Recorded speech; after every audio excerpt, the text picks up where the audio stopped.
Hello, everyone, and welcome to the Nameless Podcast. I am joined by Henry, Adam, Jack, and Ben, and today we're going to be tier listing IB subjects based on our own experiences.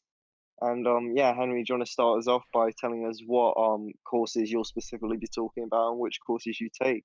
So I take HL, high level maths, AA, physics, economics, and then SL I take English language and literature, Spanish B, and computer science. Adam, Uh, do you want to tell us yes, yours? sure. So for my HLs, I do history, English lit, and geography, and then for my SLs, I do maths, AI, Spanish ab initio, and ESS. So for my HLs, I'm doing biology, geography, and DT, and for my SLs, I'm doing maths, AA, Spanish AB, and English language and literature. Towers. Okay, for my HLs, I'm doing sports science, business management, and geography. My SLs are maths, AI, Spanish ab initio, and English language literature. And for me, I take at higher level English, language and literature, sports exercise and health science, and I also take psychology. At standard level, I take Spanish ab initio, music, and maths AI. So, Henry, do you want to start us off by saying which subject we're going to rank first? Biology's up first. So Okay, so Jack. who takes Yeah, biology? Yeah, I Jack. do. Hey, Yeah, so tell us I about think the course. people think biology is probably like the easiest like traditional science. I think just because it's like more wordy and more, but it's more content heavy than everything else. So instead of like for physics, I assume it's a lot of memorizing equations and a lot of maths, and the same sort of for chemistry. But for biology, it's a lot more like memory based. Like it's just very, very content heavy, and you have a lot of stuff you basically need to memorize. It's not so. It's sort of a sense of memorizing it. If you don't, even if you don't get it, because it's more. It's very like wordy. It's very like heavy content based, especially for So, like in the terms HL of components. yeah, I was going to say, in terms of HL versus SL, is there much difference? Or I mean, for HL, it's just like you go into the SL content in a lot more depth. Like it's basically for SL you do it at a basic level. For HL you go into those basic levels and you'd learn a lot more like in-depth stuff about it. And those are the stuff you'd get asked for. Like in exams you'd get asked for the like the 9 mark questions about that sort of stuff. Like the yeah, more and in-depth stuff. Yeah. yeah, and in terms of like I guess like future opportunities it gives you, do you have any like info on that? I mean it's more if you want to go into um like medicine sort of stuff or like becoming a doctor because you need to do biology with chemistry to do that sort of stuff. I mean, I'm not looking into doing like anything with biology at uni, but I mean, from what people have told me, it's more for like medicine, more for like people, that sort of stuff. Like Yeah, if you're studying people. yeah. If you want to do medicine, I'm certain that you need to take biology and chemistry. Assuming you want to Yeah. go, I'm not too sure about other countries, but if you want to do medicine in the UK, you need biology and chemistry at Yeah. HL. Uh, yeah, and in terms of like obviously you have other people I take biology HL with. Like, what sort of like people would you recommend the biology course to, like in terms of like strengths, weaknesses, in terms of like how people learn? I mean, it's sort of like I said, it's just like really, really like content heavy. Like you need to be able to memorize a lot like of stuff, if that makes sense. Like So people with like good recall, you'd say. yeah, I'd Like say so. memory But I skills. mean, Yeah. obviously, if you enjoy biology, I, I hated biology at GCSE, but I really like IB biology. So I mean, Okay, yeah. That was gonna be my other question. Like, because obviously, like, the aim of this episode of the podcast is gonna be like as help for people that are finishing like pre-16 studies. So I was gonna say, would you recommend biology for someone who's taken biology at GCSE? yeah, I think it's. I mean, at GCSE, you're sort of forced to take biology, but it's a lot for me anyway. I prefer it a lot more to GCSE. I find it a lot more interesting the stuff you learn. I, Like I I, sorry, sorry, keep going. Henry, go ahead. Oh, okay, I just have There you go. one last question. Is that uh say you have an exam in a week, what do you think percentage wise is like the amount of like revision you do based off like notes, like memorizing notes, compared to say practice questions? Because I do physics, and my revision kind of, I guess, weighting is like I would do like 95% just practice questions, 5% notes. Like what do you do personally? I mean, I assume it just varies for everyone, but like you need to know sort of how it works to be able to answer the question. Like if you have a good visual representation of how it works. So for me, for biology, you need to like, if there's a diagram sort of showing how like you'd make DNA, that sort of stuff. Use like visualizing a diagram helps a lot to be able to like understand the processes and that sort of stuff. But I mean, the questions are sort of in a way kind of basic, like outline the different steps in order to replicate DNA, stuff like that. So it's more sort of memorizing and understanding the topic. So where do you think we should put it?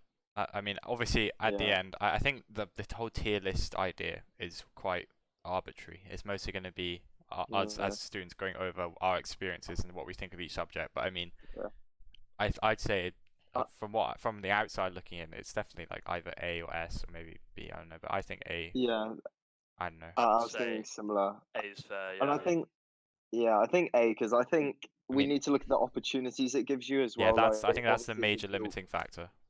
Yeah. Yeah. Yeah, I completely agree. Oh, really? I was gonna say the opposite, because I think it offers you Yeah. like medicine, and it also offers you like biology. You could even go down the route of like physio potentially with it as well, or as Yeah. a You like sort of know what biologist as well. you need to know what you want to do if you want to take it though, sort of thing. Oh, Like, that's you true. need Yeah, to, I like, guess if you it wanna sort be of a limits doctor, you you to a need- certain Yeah, field you of can't. work. I don't think you can Yeah. figure it out. Yeah, that makes sense. Okay. I think A is fair. Yeah. Okay, so DT, design technology. That's Jack again.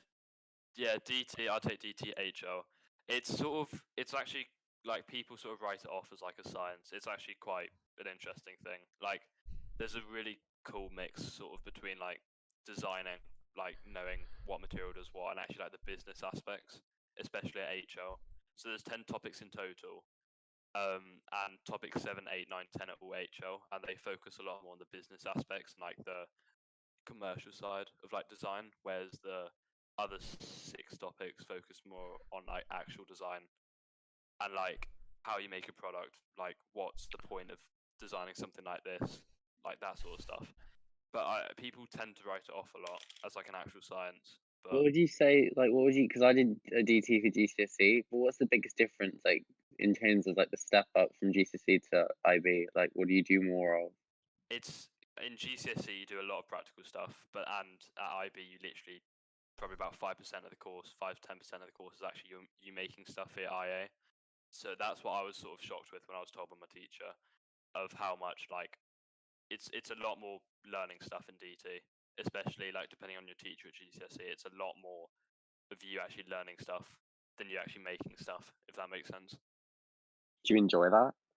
I mean, it's not what I expected, but at the same time, it's quite interesting because I learned like people in my class take business and they say we learn the same stuff in DT as we do business. So it's quite a cool Oh, mix, wow, that's quite but I sort of miss like doing hands-on stuff, which is sort of why I chose it. But I still enjoy it. So I mean, it looks quite interesting from an outside looking in, because sometimes when I see you revising, say in the study room, I often see stuff you wouldn't really think about, like just like learning about like which materials are often best for different things and stuff like that. It's quite. I mean, even the theory seems like decently practical, unlike some other subjects. yeah, and you sort of like apply it to real life situations as well, which I like. Like you don't really have case studies, but you're allowed to like reference stuff in the exam, which you Alright. think will help Yeah, you, like that sort of stuff.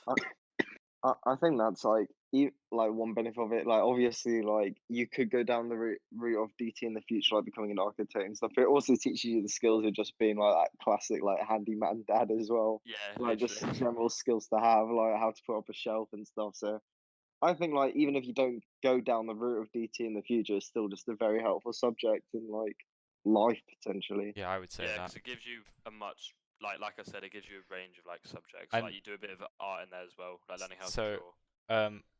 So a person I hear named Ed, he does DT as well, and for his physics, he does a physics extended essay, and for the extent, let's say he wants to do something based on like aerodynamics, so like wind and air. And the school didn't have the equipment he wanted. He needed like a wind tunnel for his thing. So I mean, he's really good at DT, or at least it seems like he is. And he's managed to like he design. he literally he was like, okay, well, I'm just gonna go away and make a wind tunnel.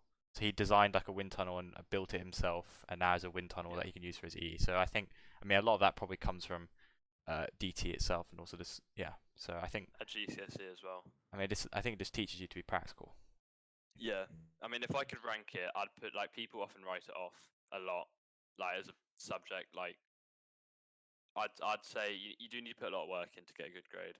So I'd probably say that it's definitely a change from like GCSE as well. So I'd say maybe B or C tier. I'd say it's not B. what I expected when I took it. Yeah, I think B's fair. So B. Okay. Yeah, I think so Adam, you did, by the way. Sorry, I was just. sports, exercise, and health science. Oh, I've got two of us to talk about that. Yeah, that's myself and Ethan. Yeah. You start off, Ethan. What's your initial? Oh, thought? I was gonna say you can start if you want. It is fine. Okay, well, initially when I first started the course in year 12, it was quite easy because a lot of the content at the beginning of the course was very similar, almost exactly the same to what the GCSE syllabus was. So there's a massive crossover for the first few months at least. But now after for in the last few months, it's becoming quite it's a lot more challenging now, but it's still really interesting and still really a good subject in my opinion. I quite like it myself. Yeah. What do you say? Yeah. So I was gonna say in terms of to give a bit of insight into the course itself. So the first as you said, the first part of the course is very similar to GCSE. You talk about anatomy, also there's similar I guess similar aspects of the syllabus sort of when it comes to levers as well, but obviously you go a lot deeper into that. So I think the main example our teacher gives us is obviously learn the muscles. So for example, the hamstring, but then in GCSE you won't get away with just calling it the hamstring. You need to go into the deeper muscles, as there's different parts of the hamstring. So you talk about the rectus femoris for the example, or like for an example, which is very much well, I guess like that just shows that it's very much like you go deeper into it. That you need to learn the different muscles within like major muscles as well. In terms of the course, there's oh, do you want to say something else? No. Carry on. Okay. What aspects of the course there are? There's we're currently learning biomechanics, which is very similar to physics. There's probably a lot of crossovers there. Some of which is very similar to physics GCSE in terms of drag. Can I just ask a question? Yeah. But Nasi, you're a person who didn't do it at GCSE, right? Yeah. And now you're doing it HL at IB, right? Yeah. What was that? Was it challenging to kind of just go straight into it, or what was like your kind of how did you feel basically? How was it initially really hard, or what was like kind of your thoughts throughout the first year of IB, I guess? Well, I found it like very interesting initially. So, I mean, obviously, I feel like one of my main passions is sports, so I really enjoyed it. And I'd say, having done biology at GCSE, which obviously is mandatory, it's very similar to that in a lot of sense. But the main difference is that it's now applied, so you need to apply it to sporting situations, which I think is maybe the challenge that some may face if they're going from GCSE to sports science without taking sports science prior. In terms of the course as well, you have an IA as well. So the IA is very much conducting your own study, so looking at an aspect of sports science and investigating it. What's it like for kind of further like learning, like post 18, I guess, learning, like does it open up any opportunities, like doors, or is it necessary for certain subjects, like say if you wanted to do, I don't know, say like I don't know what sports science related subjects are at university, say physiotherapy. Say if you want to do physiotherapy, do you know if you need to do like sports science? Because I know some people in our year want to do physiotherapy. Ben, I do don't. you want to answer Yeah, that? no, I was gonna say. I mean, obviously, doing sports science has a very strong link to doing a physiotherapy course. But I don't. I'm not sure. I'm not too sure. Maybe Nasi knows more, but I don't think there is. I think as long as you do biology, I think you can still do a Okay. physiotherapy course. And actually, I think it's recommended to do biology and sports science if you really want to go into Yeah. physiotherapy at university. Actually, so it's important to do it for that line of work. Okay.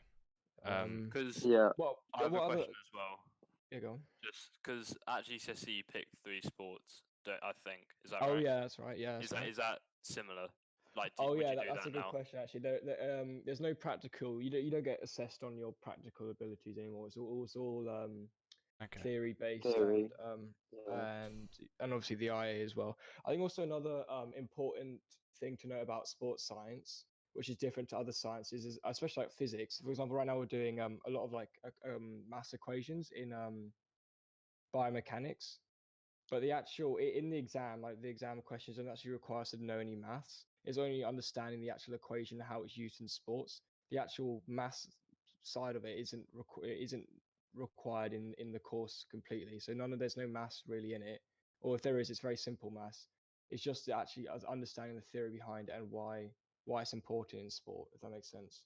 Where physics obviously Yeah, has and your equations, why, and that goes towards an understanding physics, where sports science doesn't do that. Okay. yeah, So and I think Yeah. that comes back to the idea of it being applied.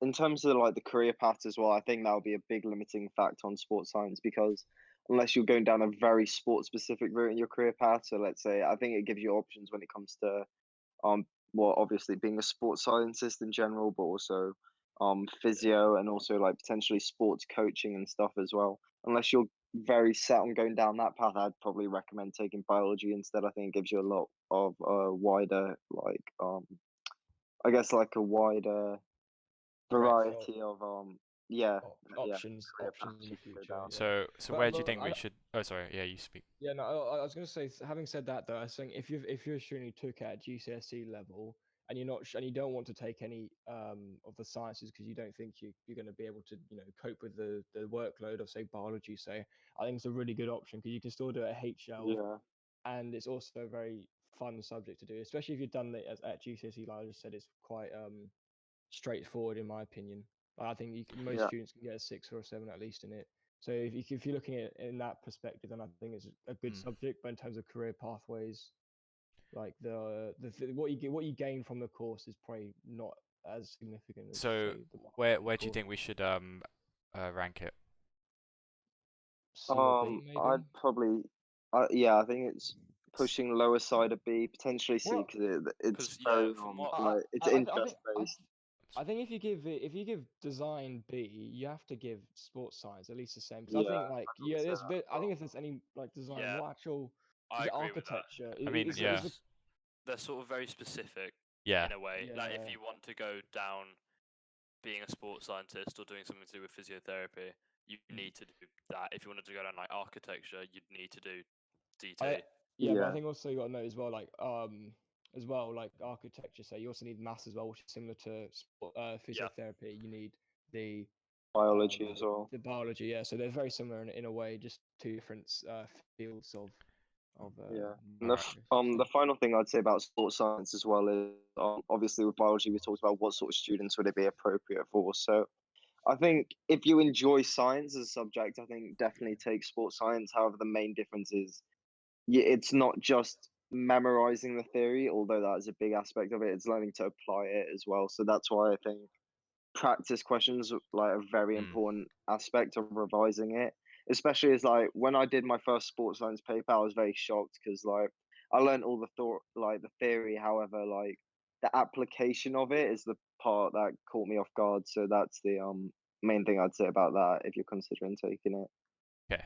So Yeah. moving on to environmental systems and societies, more widely known in our year at least as ESS. Adam. I think this is Yeah. Adam's specialty. So I feel like ESS is again quite a frowned upon subject. I think because the thing I find good about it, subject for students aren't exactly, or they don't want to dedicate all their time to studying one of the main other 3 sciences like physics, chem, or bio, because they are definitely probably more content heavy, probably a lot harder. whereas ESS combines a bit of like humanities and geography in with it. And so there's a lot of variety in terms of what you learn, and you study basically about the environment and the society and how it affects the society, which I think is quite interesting considering that it's become a lot more important in our time due to climate change and like the ongoing environmental, events that are taking place across our planet. And so it makes it far more relevant than I think otherwise it would seem. Okay. Can you just comment on the, because this is something I was surprised by. Isn't like the kind of the lesson structure a bit different? As in, I mean, say you have how many lessons you have a week? Maybe 3 or 4 lessons a week. But isn't it split like half of them you're with like a geography teacher, the other half you're with Yeah, so we have it's mostly, I think, in year 12 anyway, like what we've had right now, it's been mostly with Mr. Corns, the biology. And then we have 1 lesson a week, which is also sort of biology, but then there's other elements thrown in. So we've learned about like societies and environmental events that have taken place in like the last like 100 years that have like shaped the way like humans see the environment. So that's sort of what we study, and that's less science, more humanities. And I'd say, but more with ESS, like compared to the other subjects, what you do with it is a lot less. I mean, you can only do Not it SL, I wouldn't right? say a lot less valuable, but you can't. Yeah, like you only do it SL, Yeah, I think that's an important aspect. So and like it's not. Yeah, you only do it SL. Well, so So Adam, what are the actual career pathways with the ESS, if there are any? Is it just? I mean, if it's It's more. So I know people in my class, they want to do stuff like marine biology, and so I think it's a really good subject if you know what field you want to go into, in terms of if you are wanting to do something to do with the environment, then I think it's a really good subject. Or you want to work in like in different places, and so, but again, I would say like as a student that studies it, I would rank it lower than the other sciences because I don't think it covers as many fields in terms of like further education and employment and stuff. I think you can look at it though. You compare it with biology, say, like do biology and ESS, because say if you like an environmentalist person who wants to study, say, marine biology, doing those 2 subjects will really get you far. I think, in my opinion, I think. Yeah, you can. So I think in general as well. On itself, though, by itself, I think you'd have to. Yeah, I think feel the I other think for thing a as lot well. of the subjects like you take at IB, it's sort of you need to enjoy doing it. Like you wouldn't do it sort of if you don't enjoy doing it, if that makes sense. yeah. Like, 'cause you need to know what sort of career, like you need a sort of brief outline of what you enjoyed at GCSE, so you sort of know what you might enjoy studying at post 18 education, like university and stuff. I think also the with ESS, doesn't it let you change the grouping of your subjects as well? Like, doesn't it oh let yeah, you you can slightly do double change art. the grouping? Yeah, so You I think can, that's another yeah, aspect. as well. I mean, I feel like people watching this video probably will know that you can do that, but you can with ESS. I'm pretty sure you can do, since it's a kind of mix of group 3 and group 4 being humanities and science. You can take double art, or like a double group 6 being say music and art, which you can't normally do with any other kind of subject combination.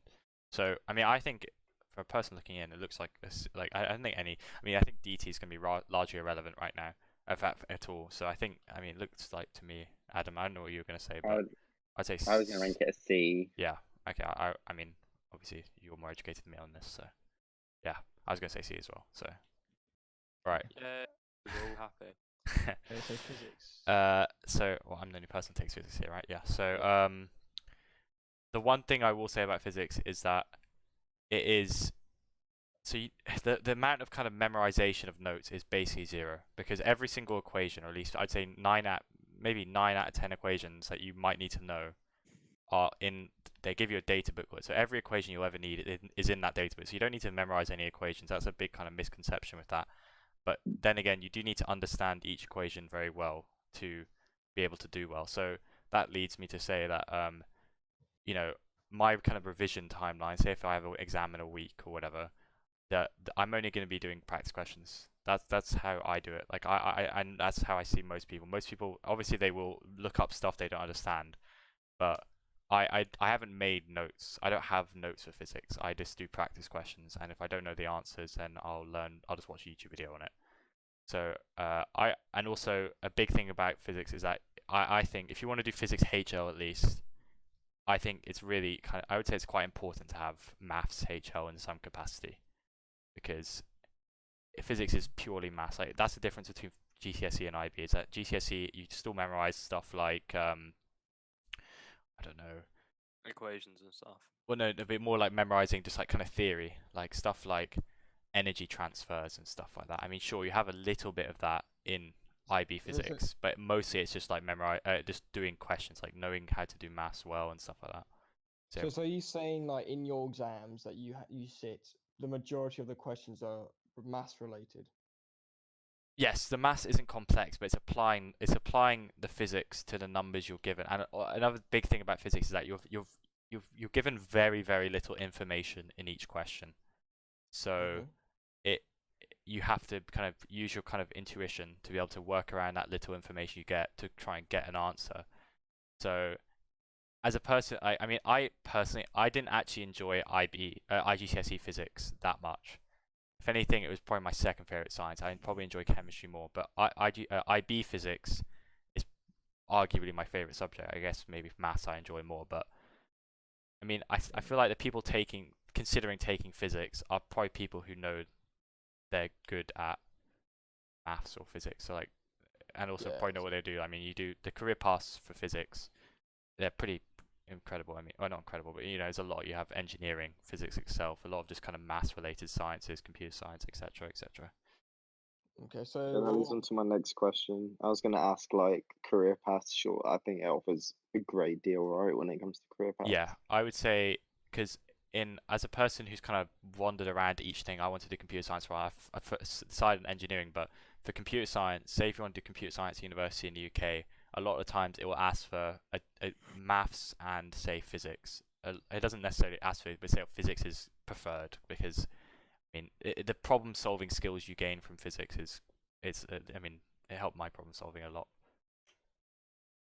Okay, so what kind of student would you recommend physics to in terms of like grades wise, or not even grades wise, like just kind of what kind of student would you recommend it to?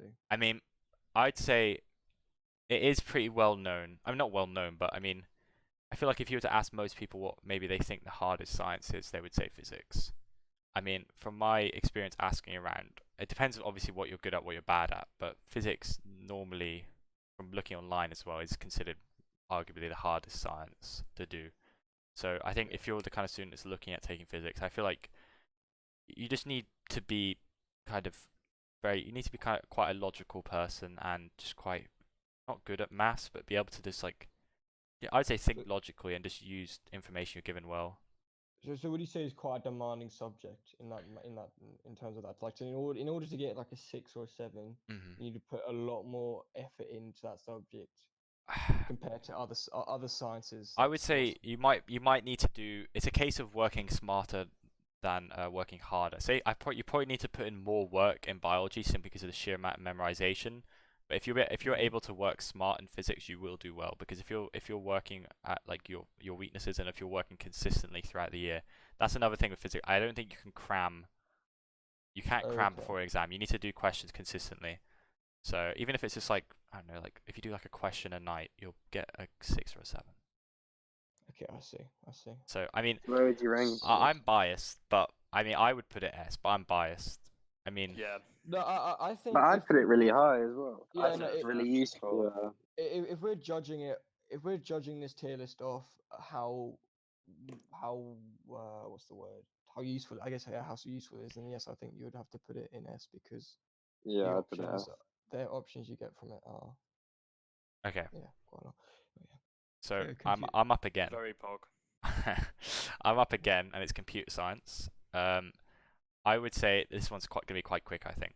So the course is split basically in two. It's obviously the percentage wise it's not two, but you have your IA, which is coding. If adults we do option D, which is just coding basically, and then you have the theory, obviously. If you did GCSE computer science and you got an A or an A star, I think the theory will come very, very easily to you. So I got an A star in GCSE computer science, and the theory is, I'd say a good 60% of the theory is studied at GCSE. And I haven't even done the topic that we were told is just GCSE. So I think if you got a good grade in GCSE, you will get a good grade in computer science, assuming your IA is good. Your IA that's where 90% of the work for that subject has to go in. Not 90%, but we've almost finished the theory, and it's only the end of first year almost. So for another 6 months, I'm just going to be doing my IA because it's that demanding. The IA is very demanding. I originally did HL computer science. Now I do SL because I felt the IA would be too demanding with my other subject combination, so I went down to SL. What did you replace it with, Henry? Economics. So I switched them two around. I'd say another big issue of computer science is that the fact that outside of obviously the two teachers we have, the amount of support online is very, very limited. So if say for biology, I know there's a Bio Ninja, right? That's the name. Yeah. I assume from what I've heard from people around, that seems like a pretty good thing. It's okay. Very good. Computer science, you have nothing like that. The textbooks that we have, like the textbooks written on the subject, are rubbish. They are rubbish. Just to interject, DT is very similar to that because these two subjects aren't as widely chosen. Yeah, so there's only not a lot of stuff online. There's only a couple thousand people that take computer science compared to like the 20,000-30,000 people that take biology. So the amount of stuff out online is very limited. So if anything, I think that would push it down quite a lot. I think if you're going to talk about stuff online, I think with sports science, just quickly, there's actually quite a lot of good websites. There's lots of good resources and detailed websites on what each syllabus statement actually is. Just add that in if you're going to mention resources online. So that's and another thing about computer science is the fact that, in all honesty, although the theory I would consider to be easy just because it's mostly GCSE stuff, the theory is, I'd say, similarly to GCSE, it is quite boring. Like, there's nothing the teachers can do about it. The theory itself is quite boring. So I think at SL, like, I know a lot of people in the young years are really, really good at coding. So maybe that would be, the IA could probably be a cakewalk for them. But yeah, I'd say, as a person who's doing it, I'd say it probably is C tier. I would put it, based on what you've said, I'd put it C tier. I think you need to have an actual, you need to really enjoy coding. Yeah, and also you need to enjoy the GCSE subject. And also, it doesn't open any doors. Like, computer science isn't really recognized as a subject at university. Like, say you want to do computer science at uni, it's more like game design and stuff. You do computer science for.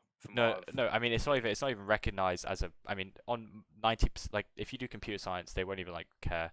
If you want to do computer science at uni, doesn't matter if you got a 7 in computer science at IB. You need to just do maths. So if you enjoy computer science, you will do well. Basically, that's what I'm trying to say. It's like any IB subject. If you enjoy it and you work hard, you will get rewarded. So I think it's C. Okay. I'd argue that it's D.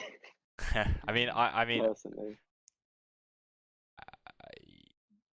The IA is pretty much your. I can justify. Oh yeah, go on then. I was gonna say that I think it is a very niche, I guess a niche group that would choose to do the subject, and I also think based on what you said off the subject and the textbooks and the limited, I guess, support, I think it sounds quite tough. And also I think when I said it's a niche group, I mean if you didn't do computer science at GCSE, I think you're gonna struggle with it at IB, So I think it's very niche. Yeah, that is. I would actually agree. Maybe not the GCSE at IB, just because the theory isn't. No, just because the coding. The coding, yeah. I took GCSE. The coding I is. hated the coding, so I can't imagine myself doing. Okay. The level. Fine, we'll put it in D then. Okay, geography. Do you want me to do geography? Yeah. I feel like geography is a super useful subject in terms that not necessarily if you take it further, let's say you get a geography degree, I think you can do lots of different things with it. Also, I think the subject's quite interesting because it covers urban stuff. You focus on urban environments and you focus on rivers, mountains, physical geography and human geography. And I think that's quite interesting because you're not going to be bored. Every lesson you're kind of learning new things. I would say though, for our year and the year above, we are mainly focusing on human geography and urban geography. compared to the more like natural geography or environmental geography, that sort of side. How So how similar is it to geography? I mean, like GCSE geography. I mean, it's sort of similar in the fact that a lot of the stuff is like, it's sort of common sense, but at the same time, like you need case studies, but not at the same degree that you would GCSE. I think the biggest difference between the two is the way you answer the questions. For example, in GCSE geography, I'm sure as many people watching this that you know what like the 7 marker, how the tests are laid out. The 7 marker is very Yeah. straightforward in terms of the structure. You know, you have your case study and you just write a load of case study facts about it relating to the question, which is quite simple. Yeah. Where geography, it's instead of a 7 marker, it's a 10 marker now, the long answer questions.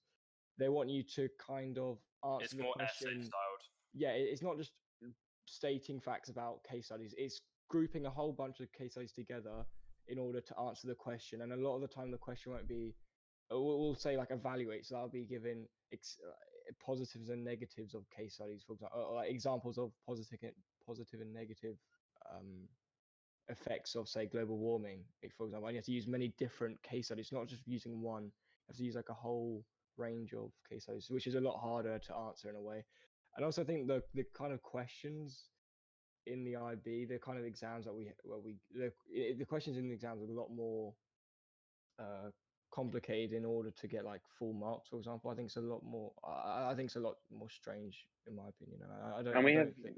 I don't think. I know that. I don't think it's very good actually, but that's just my For opinion. me, like having taken geography at GCSE and like I've seen a test paper for IB geography, I think it still sort of follows the lines of it's very common sense or very logical in the way some questions work. Like, would you say that's accurate? Yeah, I feel like if you some of it's quite basic knowledge. Like you could go into a question and some of the questions like describe what you see on a graph or describe what you see in figures. They could be like pieces of paper, and that was what the GCSE exam was. And I feel like some of that's carried over into the IB exam. Like we have an infographic, like a 10-mark infographic question, which isn't in GCSE. It's not really like that. It's a And I totally new feel like section. took that type of question, and I feel like it's a lot of it is quite general knowledge. It can be quite basic, but then what's really important in IB is case studies and like how you use them for the correct question, and if that like backs up the evidence and like 9 markers and stuff. Yeah. I think And I've another. Okay, I think let's like go on. No, another. you go on. Yeah, I think another important thing to add about geography is that like the actual syllabus itself is very weird. Like, there's not much. Like, it's such a weird syllabus. I feel like for myself, I don't really know exactly what we've like the exact course. Like, we've already been doing it for so long, but all the topics we've done are so like similar. It's not very specific to what like the GCSE course. I think what we learn is not very interesting to be honest. I'm not really sure how to put it. But I don't think it's very useful in that respect. What do you See, think? like I was gonna say, although it might not be useful, I like I'd still be pushing this as like an A level, like an A on the tier list, because like I feel like any student can almost take it. So even if you haven't taken geography necessarily at stand or at GCSE, I think it's very easy subject to take at least at standard level, right? So I think it's Yeah, and I think it's a you good can thing do to it. study further as well. I think it's a genuinely quite a useful subject. Like even if you don't want to continue with geography, it's something useful that you have. Yeah. I mean, I wish I took geography. So like, I'll say that now. I wish I took geography. I think I I'd really probably put enjoyed an it A at in there. GCSE. Where do you want to put I it? think Yeah. it's an A. I think A. I would argue B, but I mean, I'd argue, yeah, I think it's quite useful. Maybe I top I, and actually, B. the reason A. why I don't know. I don't like it, I just it's just I think the way it's been. I think maybe the way it's been taught to me maybe influences why I think it's not that great of a subject. Maybe, but if I had another Yeah. teacher. Right. I Let's don't not diss the teachers. Moving on. History, Adam. Oh, I don't know. I would put history really high because I think history is like a super useful subject because I feel like my English has improved huge with history, as in like the content. If you really like history and you think it's interesting and you find it like you enjoy going to the classes and you enjoy learning all these things, then it can be quite enjoyable, especially because a lot of it overlaps with GCSE. So I feel like a lot of like GCSE students that may not have done as well as they probably hoped, or maybe didn't put as much work in, could probably do a lot better in IB because a lot of it overlaps. And if you find it enjoyable, then I feel like the exam is probably the hardest part because I think it gets a bad rep. Lots of essays, lots of writing, which it is to a certain extent, but they aren't. It's not as probably as bad as you might think. I have a And in question. terms of the oh yeah, go on, I Henry. was just gonna say because I'm a bit of a nerd in this way. I read the IB statistical bulletin where they release all the breakdowns of each grade, like each subject and which grade like people get, like what percent. History, HL at least, got a really low percentage of people getting sevens. Like, is it hard? How hard is it to get a 7 in history HL? Do you do HL or SL? Yeah, I do HL, and I think again, so I really enjoy history, and I think that if you really enjoy it, and it's something that I think that is the biggest factor for history. So you know, if you don't like it, you're not going to absorb all the information. You're not going to, understand all of it. You'll get confused, especially because we mix HL, we do HL lessons and SL lessons at the same time. So all that information may get, lost somewhere. And I think, you know, the exam is quite a lot of writing and there's a lot to remember. But yeah, I think if you like it, then it sticks. And then and again, I think it's a really useful subject to have because it's writing. It goes sort of hand in hand with English, I feel. And if someone chose to study history further on, I think it leads off to a lot of things, a lot like geography and a lot like some other subjects, where you can take it in different directions, and it's a very useful thing to study, I think. Yeah, in terms of career paths, I think is very good. I think it gives you the essay writing skills that lots of uni courses require, and obviously, like history is one of the main subjects you can take when you go down the law route or like as a historian. So I think in terms of or like liberal arts as well. So I think in terms of what offers you post 18 study, I think it's very useful, which is why I'd rank it pretty high on the I would tier say list. it's Yeah, I S. agree. I would say I would say S. I'd say S or Yeah, A at I least. think S. I think it's probably the most rewarding. I don't do it, but from the outside looking in, it looks like the most rewarding Group 3 subject. Yeah, it's a Yeah. nice if you did well on that. I'm sure Ben will argue that since he's business ambassador, he's very adamant about business. Anyway, Nasi, music. Okay, music's a very it's a very tough one. So the main thing I would say when it comes to music is it needs to be a passion of yours. It needs to be something you enjoy. There's so much to talk about when it comes to music. I think you need to talk about how you definitely need a prior understanding of music before you go into music. If you have not done music beforehand, you're gonna struggle with music as a course. Additionally, they've just created a new syllabus that I would say is very like your musical knowledge isn't gonna get you as far as you need necessarily. So you need a very strong musical knowledge, which is something I don't necessarily possess. But what helps me music is my essay writing, which I think is one of my stronger points, which is something they've sort of introduced into the course, which you need a lot. You also need to play an instrument, but if you've done it at GCSE, you should be able to carry that through to IB. Um, in terms of the course itself, it's quite it's no longer traditional music, so it's no longer looking at classical music. It's looking at a very diverse range of music and some very strange music that you wouldn't necessarily, I guess, like be used to. So it's even going as far as looking at soundscapes and stuff as well. Um, Would you say I it's more take it enjoyable SL. though? Nasi. Yeah, I think in terms of creating and stuff, so you get to create a lot of music, which I really enjoy. Mhm. I think that's the main aspect of it that would appeal to a lot of people. It's very creative in a sense. You get to make a lot of music, and it's So, I guess yeah. I was gonna ask you, do you get assessed on that on the music you make? In the music's IB, do you get assessed on that? To an extent, it's more about the essays you write about. So at standard level, without COVID restrictions, you'd have the you'd have a look at exploring music, experimenting with music, and presenting with music. I don't have presenting with music anymore, as I've at standard level because of COVID restrictions. Which and presenting is very much playing music. Experimenting is more I guess like learning how or like manipulating music and manipulating sound and stuff till you can create something out of it. And then the exploring is very much widening your range of music, musical knowledge, and I guess making pieces out of that. What's the IA like? What the IA? So the IA, I'm currently doing it right now, and it's it falls under the experimenting part of music, and it's very much well, how would I explain it? So you create three pieces of music, um, inspired by three other pieces of music that you've listened to, all of which can't be of a personal context, meaning they have to be completely new pieces of music you haven't heard before. And yeah, so you write about that.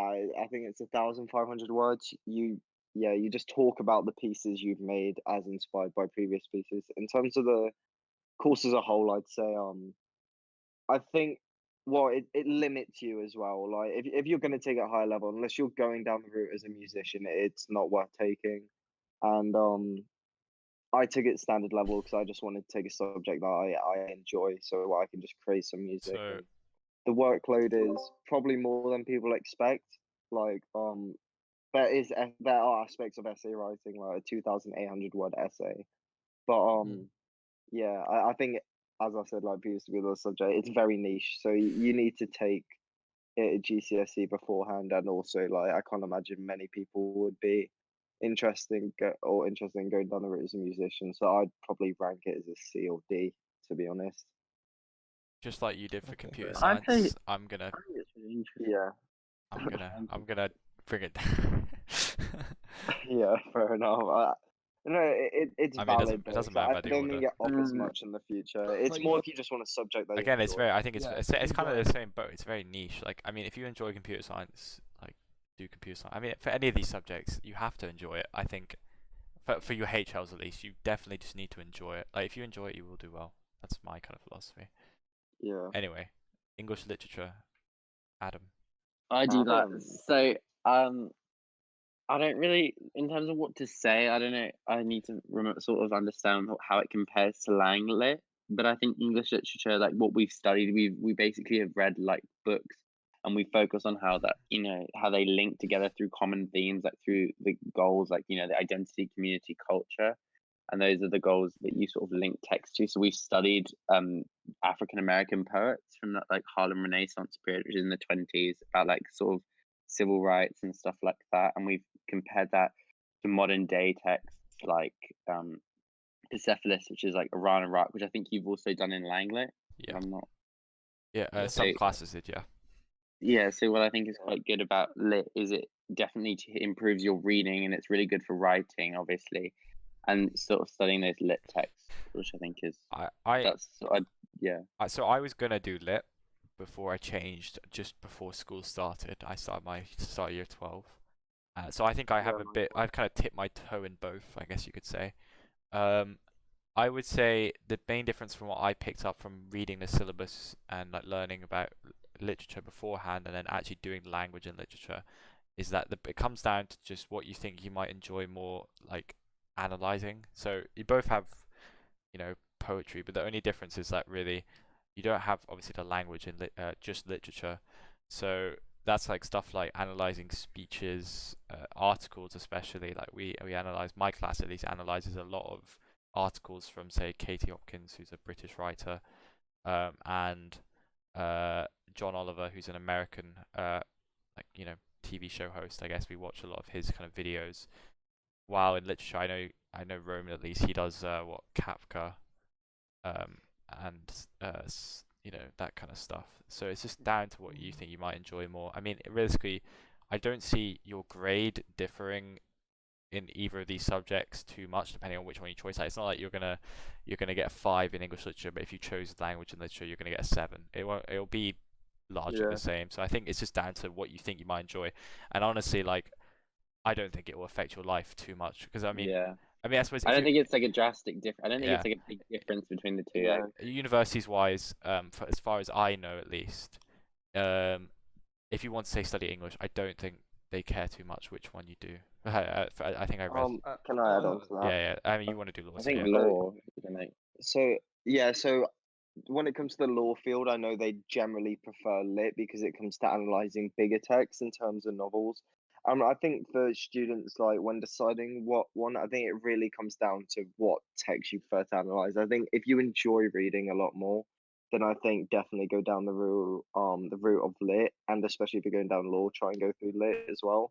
But I think when it comes to lang lit, which I think we'll move, I think we should probably go on to next instead of the next subject. I think it'll be a nice like follow on. I think Langlet, it's more about I guess like analyzing a more varied type of text and looking more into the wider body of work as well. So like for us, for example, we look at like UKIP advertisements and very sort of political like advertisements which take in more visual aspects of English as well, like looking at yeah, I guess the like colors of like within an advertisement and stuff as well.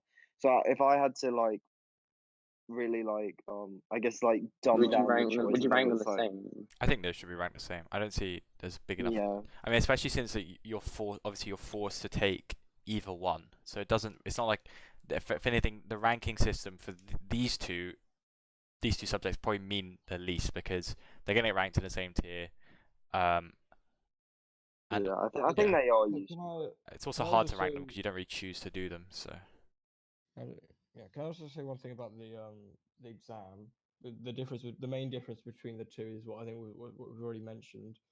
Like for example, the oral, we will be if you're doing language and literature, you'll be comparing a literature text and a oh yeah, non-literature text, which I think is Oh probably the yeah, biggest difference.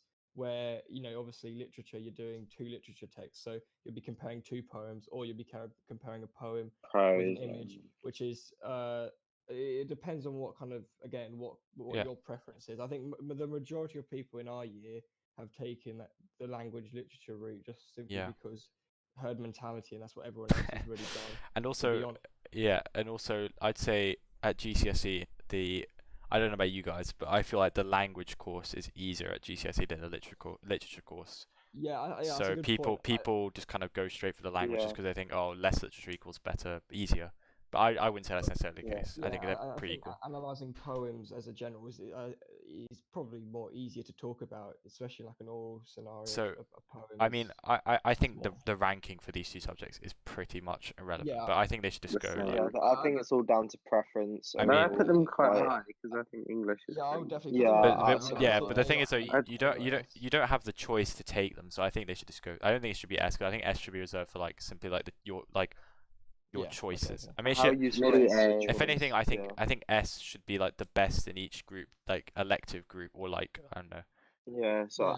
I put them both I A. think just both A. Yeah. I think one other thing Yeah. to mention about the language and literature thing, if you're going to be taking it at SL, and when you do the exam paper, you can actually you're not comparing a language and literature text. You choose either a language or you choose basically between the two.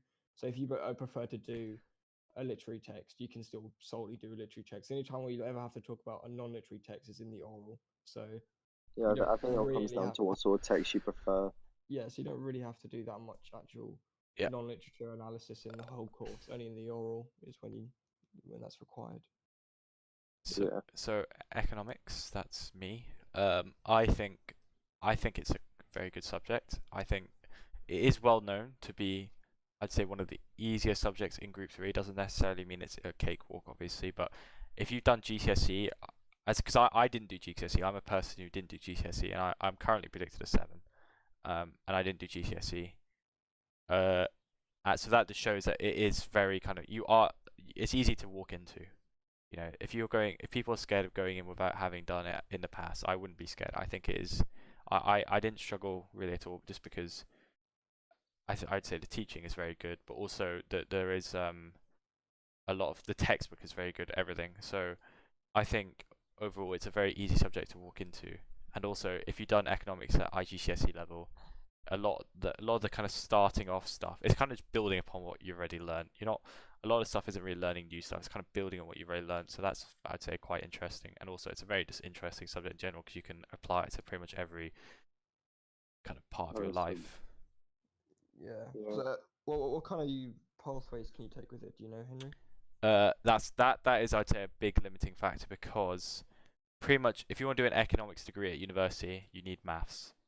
Like they won't reckon you can't like not do maths and then in UK at least, like, you can't just not do maths and then do economics and then walk into an economics degree. It doesn't work like that.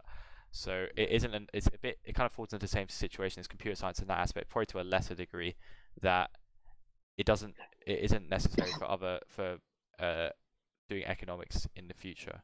So for example, this is ages ago, obviously because my dad, but he didn't do economics until university.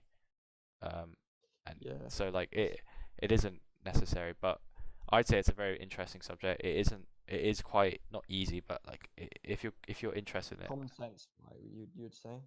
Yes, there's 3 exams. The first exam is quite hard, in my opinion, in my experience. The second exam I think is quite easy, and the third exam apparently I haven't done it yet, but apparently it's really easy. For HL at least, I don't know. SL don't do the third exam, but I'd say it's a good subject. I have a question about econs, and it's sort of I'm going to tie it into business management because obviously, like, I've never studied either, and I don't like from an outsider's perspective. Like, what is like?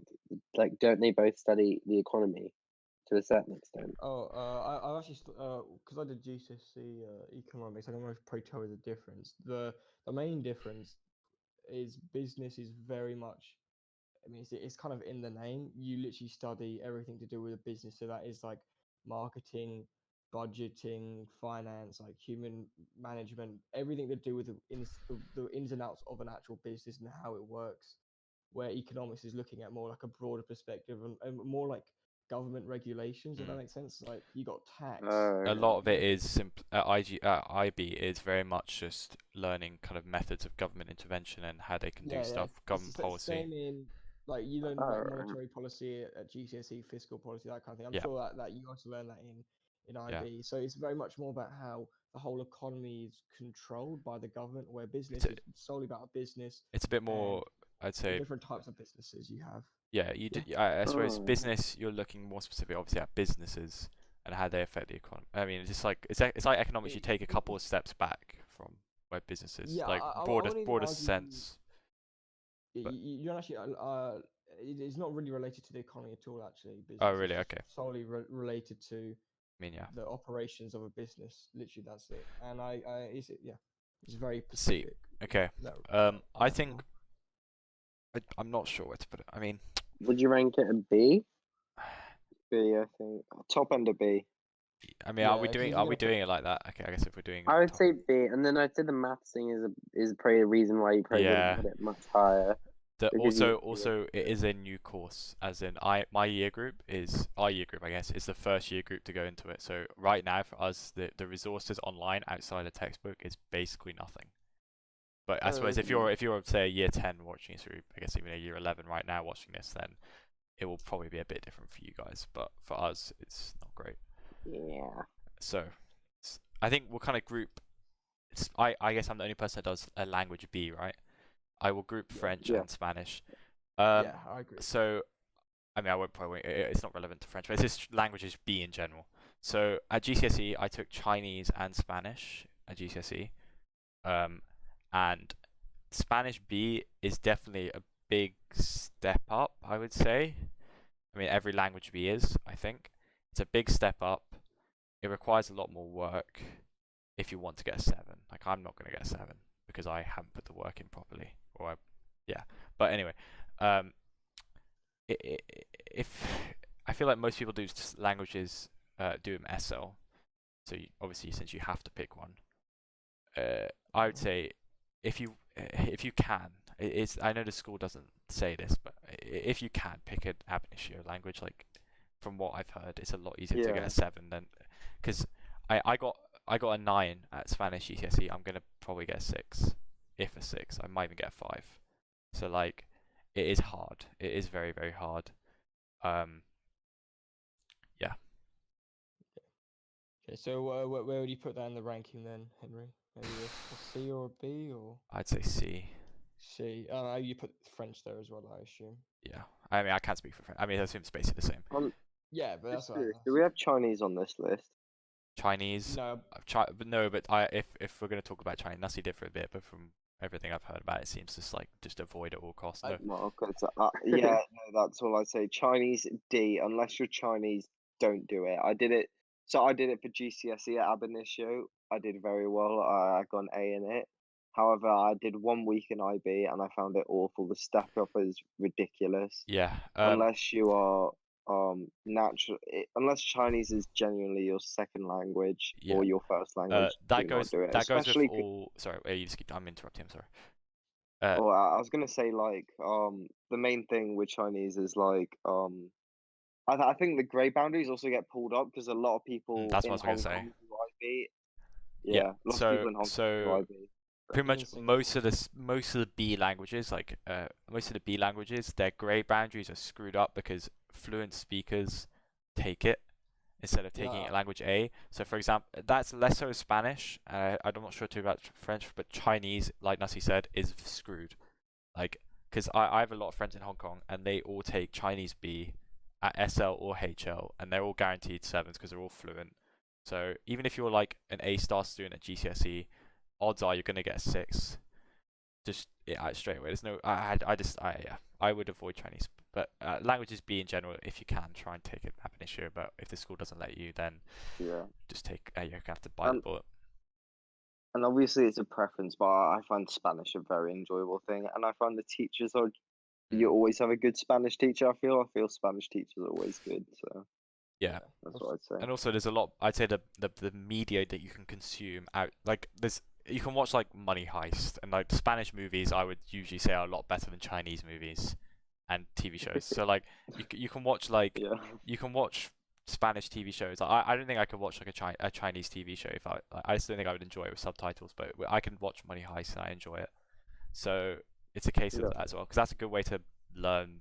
If you're taking language B, that's a good way to improve your listening. Yeah. Okay. We might as well talk about ab initio now. Ab initio, take it if you can. Yeah, it's pretty simple. I mean, there's not much really hard to. I mean, is it hard going straight into it, like blind? No, I don't think it's hard at all. I think it's quite basic, and it's obviously stepped up quite a lot. But I think it's really enjoyable. That's the main thing. Like I don't spend a lot of time.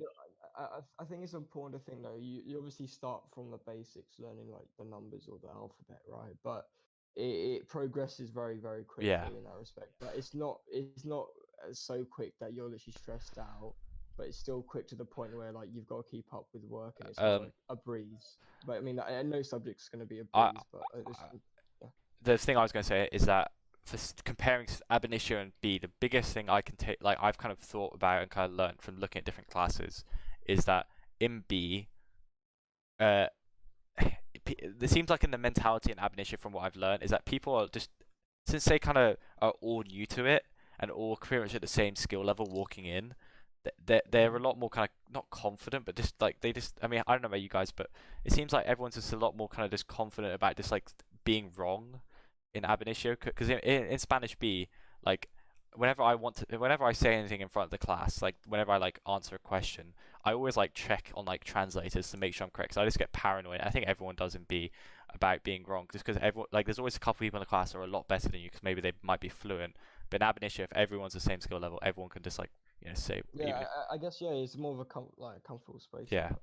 Like, everyone's on the same page. It's quite like a nice environment. Everyone's just learning. I think obviously in any languages you don't have an IA as well. You just have the four different sections. I guess you'd say, right? You have the oral exam, but that's you do that at the end. Like that's, I wouldn't say that's necessarily course, right? That's an exam you do part of it. I'd say it's B because I think it's one up from Spanish B and like B language. Yeah, I agree with that statement. Do you want? I think we should move film to the end because we're going to chemistry at the end as well, because we have those are external sources. You want to do? Okay, let's do. I say do business. We'll just do business and do maths afterwards. So business psychology. Okay, first. so business studies. Again, I think it's similar to like econs and sports science in the fact that if you've done it at GCSE, there'll be a bit large crossover in the things that you learn. So in that respect, you might find it quite easy. But obviously, once you get past that, it might become a bit more difficult. But overall, from my personal experience, I enjoy it a lot. I think what you learn is quite relevant and quite interesting in that respect. And I guess it is quite useful. Just general knowledge. I think also another thing that I didn't realize from that the course would have is a lot more maths than I thought. For example, there's a lots of formulas that you need to know and you have to remember in the exams, which is tricky at times to master all of it.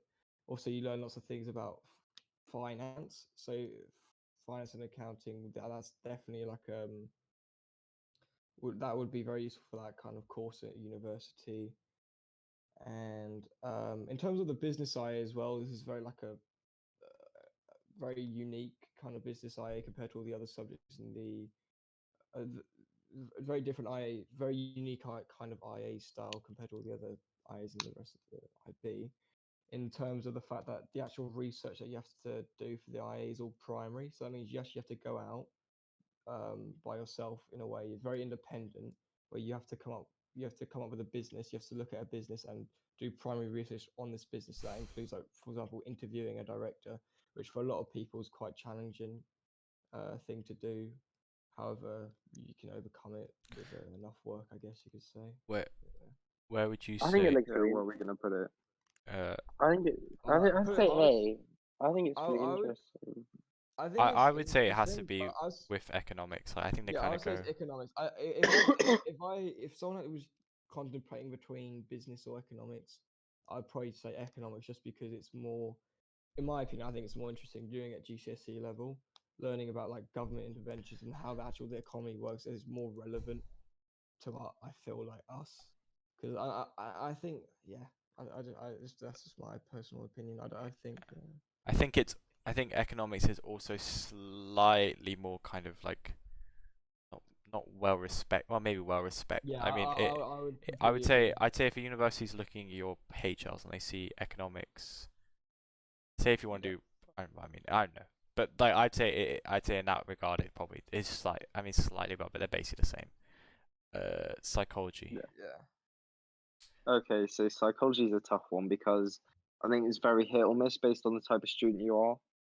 I think in terms of the content, I find it extremely interesting, and I find it hard to see anyone not find it interesting. I think, yeah, I mean, I think it's very interesting, but it's the content for me. The content, you have to learn about 50 case studies in detail and probably even more at high level. And I think that amount of content is extremely hard to know. However, I think it does give you the essay writing skills that are needed in a lot of subjects. I think it helps with English, and when you go on to uni, I think it has a lot of skills very similar to uni, and I think it also brings in those critical thinking aspects, which will be important. Um, in terms of subjects, it's similar to. I think if you enjoy Adam, does history incorporate all that sort of thing? Do you have to know a lot of facts about what you're learning about? Yeah, like I remember when I was selecting my IB options, I wanted to do psychology paired with history, and they said to me that the one thing they said was psychology is super content heavy. So what you just said, like the 50 case studies, like I can imagine, like Yeah, it's very similar to history in that respect. Like it's Oh, a lot to yeah, remember. yeah. That I just want to say something about that. Is that I wanted to do. Well, I wasn't told directly not to do it, but it was a decision I came to on my own. Is that so I was gonna originally do maths, physics, history, and history on its own, it seems like a lot of work. So doing, say, maths, physics, history, or just like 3 HLs where they're really, really challenging, especially if you don't need history for university, or like say if you don't need maths and physics university, you want to do history, then you just need to get the points. Like, you're gonna run out of time. Like you just need time is a commodity in IB. Sorry, it's a luxury. So pick your subjects wisely. I'd al- yeah, I'd also say I feel like what it offers you as a subject in terms of like in the future, unless you're going down the psychology route, I think there's a lot of other subjects which probably offer like what you'll need in uni Yeah. skills wise. So that's why personally I'd probably put it at C because I feel like as a subject, it's interesting, but it's draining, and also I think you could take other things instead of it. Okay, Yeah. I agree. That's a good first statement. Right. Right. This is where it gets tricky. So we're gonna go first one. We're gonna consider them both at HL and SL because I can talk a little bit about HL AI, but so Okay, so can we AI just start SL with first or HL yeah, first? let's do SL. That's me and Okay. Lassie. I would say the overall course is pretty straightforward. I think, especially doing GCSE maths, if you're a student who got an A in their GCSEs, at least like an A or even a B, to be fair, if you put in the work and just simply listen in class, you can easily get a 6 or a 7 in the subject. You don't have to put too much effort in, and I think it's just a very enjoyable class. Like the subject in terms of the actual maths that we have to do as well, like using the GDC through in the whole paper, I think is a massive advantage to yourself because it's like a cheat code, in my opinion. Like you can do so much with it, and it makes the course very simple, I say. Yeah, and adding on to that, I think obviously if you're deciding which math to choose, if maths is not your strongest subject, I think definitely take AI because Yeah, it doesn't I really rely completely on you agree. doing And the also, questions necessarily if yourself. So in terms of algebra, there's not as much algebra in like finding out what x is through using mental maths. It's fully calculator based. So Yeah, that's that's another what thing. I'd say. I think in the actual maths theory, you've obviously got to understand it. But I think the most important bit is just understanding how we can use your GDC to answer a question. Because if you understand your GDC and how it works, what buttons do how to get equations up on your screen, you're basically halfway there, if that makes sense. And Yeah. yeah, I was gonna say it's pretty straightforward in that terms. There's obviously, yeah, I that's what I'll say. I think if you're a person say wants to do, I don't know, well, Nussie's probably a good example. If you want to do law, like Nussie's, he's very good at maths, but he doesn't need maths at university. So why would he? I mean, you can talk about this more than I can. Yeah, why would I challenge myself more by taking AA? Because Yeah, I AA is completely agree. objectively, I think pretty much it's widely considered. It's basically the consensus that it is the hardest subject. That AA is harder Oh than yeah. AI, just because. Yeah, Yeah. yeah, that's another thing. I mean, if we're going to start to talk just a bit about AA, in terms of in the future, AI is very limiting in terms of Yeah. courses that you want to take. If you want to take any courses that are math based, so that could be economics, physics, you You name need it. AA. It's all Yeah, you need AA. Yeah, it's But frowned on to actually, take AI almost. having said that, taking HL AI is accepted in many universities with I think Yeah. like So most math courses. As long as you do it at HL, it's so for AI, I guess we can segue this into AI HL bit. I don't do it, but I can talk about it because I look at. I yeah. want to do maths, like maths related subject in the future. But AI SL, you basically, from what I can tell from the universities that I'm looking at, being UK, you need if you want, you can't get into like engineering, physics, maths, pretty much most math subjects except say like finance and economics at some universities with AIHL, even with 7, like they just it goes on a university to university basis. So if you're dead set, you want to go, if you're really like looking into the future, say I want to go to X university to do this subject, and you see that they do AIHL, then fair enough, do it. But I think if you want to do, it's more well respected to do AA. So AI, I think AI in general. Where do you think? I mean, where do you I think it think goes? I think AI because anyone can really do it. I'd maybe put that as A and then AA at B. Maybe I think there is a slight difference in it. Wait, so AI. I mean, Personally. I'm going to talk about AA for a sec because I need to talk about HL. Okay, So, sure. wait, so A or B?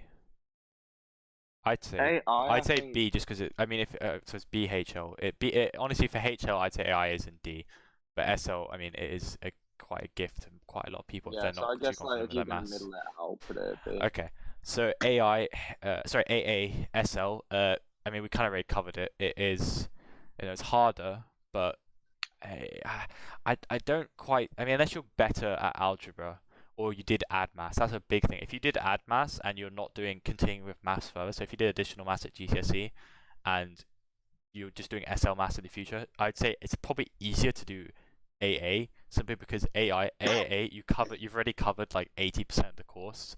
So I know I have a friend who does AASL. He did Add Maths. He got an A or an A star. He's getting like pretty much 100% on every test just because he's done it all before. He did it like 2 years ago. So like it just comes very easy. It's probably easier because a lot of the AI course Add Maths people don't learn. And so for HL, this is a big thing, is that it is probably the hardest subject, I'd say, out of any subject. AAHL is probably the hardest subject out of any of the ones we said.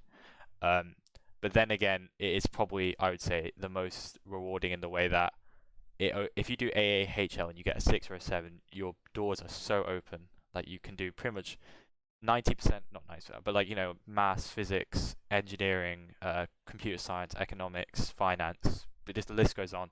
But it is the hardest subject. I will say that right now. Like I can't remember if I got an A or an A star in Add Maths, and I'm working towards a 7 hopefully. But it is tough. You need to work consistently, and also if you didn't do Add Maths at GCSE, and you need to put in a lot of work over the summer to get to where you need to be at the start of year 12 because it is a massive step. So yeah, So would you put it? Yeah, I agree. I'd say it's very, very high. Yeah. So, but the reward though, in terms of university degrees, you'd mean, be able to put an S, would you?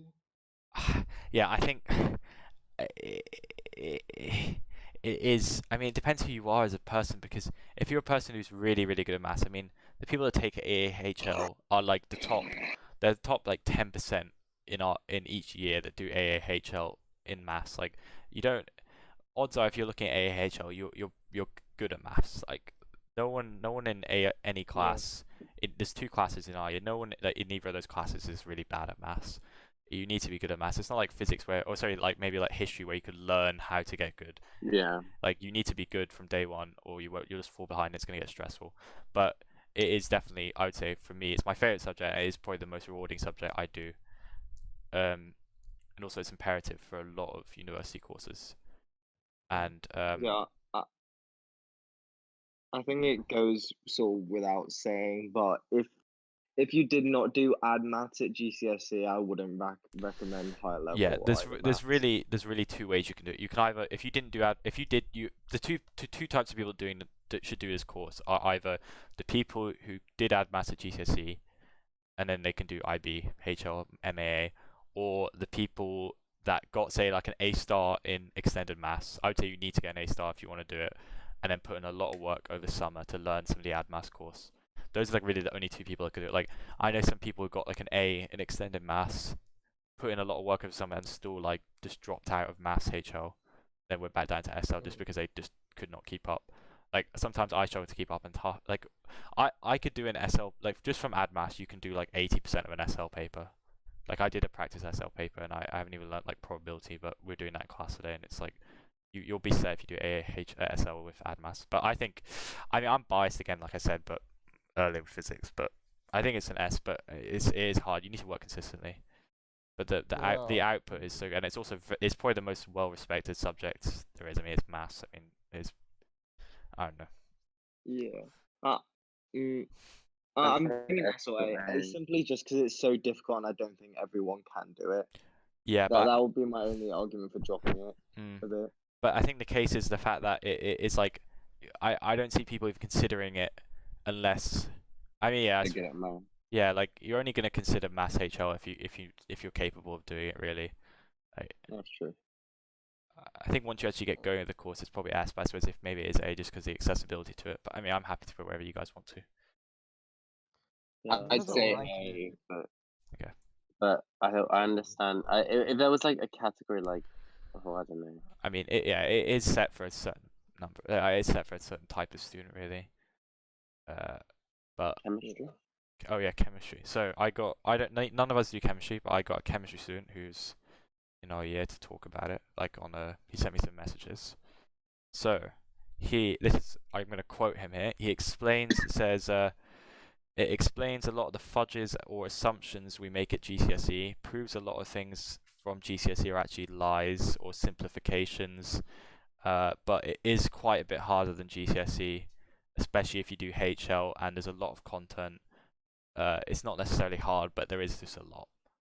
So I think, I mean, from what you said there, we probably can't say much other than that, but I think it's probably an A subject. I think it's kind of in the same tier as biology. Yeah, I Yeah, agree. you need to be a doctor, so Yeah, Well, chemistry yeah, and biology kind of go in like you never get, no one in our year does biology and physics. You either do physics and chemistry, biology and chemistry. Those are very like, I mean, it's known as the trifecta of death in online communities, being maths, physics, chemistry. But in chemistry, I think it's a really good subject. I wish I picked it. I think it's A. I maybe do it. fair enough. And then film, Nussie. Nussie. okay. So I've got a film student to talk about it. I think the main thing they've said is that it is their favorite subject, and I think the initial assumption is that it's a very sort of niche subject, like you have to like really enjoy film to do it. Which I think, judging by what this film student's told me, it's fairly true. Like you need a basic understanding of the subject prior to it. But yeah, so you need a pretty basic understanding of it beforehand. But he said it's an extremely enjoyable subject, and realistically, if you just enjoy film, you don't really need that much of a prior knowledge. Just if you enjoy the like film, you can do it. In terms of the course itself, I've got some notes here. Sorry, give me a second. So I in believe terms it's a lot of. Yeah, sorry. Go on. So it's split into three parts, and it used to be four. It has a textual analysis essay, which is like an IA, which is you choose a 5 minute scene from a film and write a 1,750 word essay on it. You have to analyze the scene technically and link it to the rest of the film and talk about cultural context. There's a comparative study where you compare two scenes from films, and it's very much sort of like an English IO, like you're comparing it, and it's like a presentation as well, so it's not written. Um, what else? No exam. There is. There's There's no. also like a portfolio, like a film portfolio, where you need 3 minutes of like directing, cinematography, and editing. And there's also written elements, and finally there's also a class project as well, which is you make a film as well. So yeah, Yeah, it seems very enjoyable. there's no exam, right? I'm pretty sure there's no Yeah, exam. and there's no exam. So So I that will take a lot of weight off, because that will make your probably the start of year two, like the end of year one plus start of year two, quite hard, like stressful. But once you get to exam time, the end of year two, like you obviously only have 5 subjects to revise for then. And also, he said you can finish the course in a year as Yeah, well. So I think that's a big positive. That's why I'd rank it higher than music and sports science. I'd put it as high as B, because I think anyone can do it and it's very enjoyable as a subject. So Yeah. yeah, I wouldn't say it's necessarily useful though outside of past, unless you obviously want to do like some kind of Oh, filmmaking yeah. degree, but it isn't really that useful outside of IB yeah. I context. think it's a subject you just take if you really, Yeah, or if you if want you're a fun interested, subject if you're to go interested for, in it, so. if you're interested in it, basically. Yeah. And then finally, now that we've done all those subjects, one final thing I want to bring in is, what's the dream 6 subjects you can take at IB? Ooh, that's a good question, actually. No, assuming that you're good at everything. Let's say you're like the perfect what? I think you'd have to take the S subjects. After Wait, actually, yeah, wait, definitely. we're talking like, if you wanted to get the highest marks, if you're like the average, or just like if you could like change your subjects tomorrow, what would you change it to? I think the second one's probably better.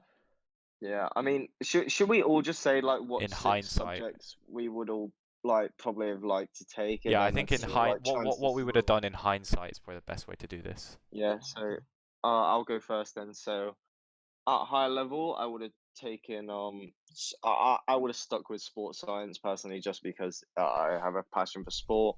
Um, Also high level, I would have done English Lang Lit. I still think that's a pretty good one to take. Um, and then also the other higher level, I think the other high level I think is very much up to you. But then when it comes to standard level, I think the other high level, I think maybe geography as well, because I think it's a very easy subject to take, but that's very much down to personal preference. And then standard levels, I think film's a very good option because it's just enjoyable. Spanish AB and maths AI. That would be my dream 6.